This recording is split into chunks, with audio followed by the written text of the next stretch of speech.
Ang bigat sa pakiramdam na sa paalam lang din naman pala ang patutunguhan ng lahat ng ating mga alaala at mga pinagsamahan. Tama nga sila. Hindi natin alam kung pasasaan nga ba talaga.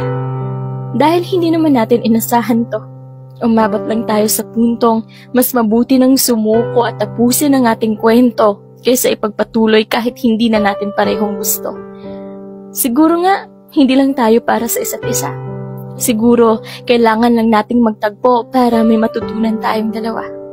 Ang masaklap nga lang, nasaktan tayo, nagkasakitan tayo, kaya humihingi ako ng tawad sa'yo.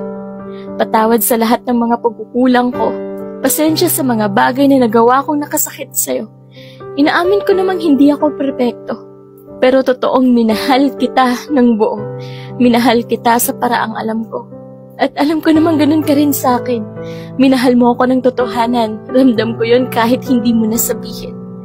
Sadyang may mga bagay lang talagang kailangang magtapos. Gustuhin man nating suungin ang unos at ipagpatuloy ang tayo. Pareho nating alam na dahan-dahan at paunti-unti na tayong tinatangay ng agos.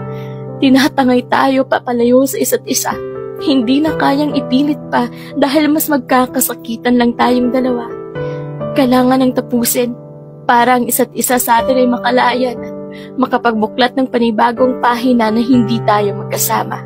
Nagtapos man ang inakala nating walang hanggan sa isang paalam, wala akong pinagsisisihan. Dahil isang karangalan ang makilala ka, isang karangalan ang mahalin ka. Hindi nga lang tayo ang para sa isa't isa. Kaya hihilingin ko sa may kapal na sana sa susunod na tumibok muli ang puso mo doon na sa taong talagang para sa'yo. Salamat sa lahat.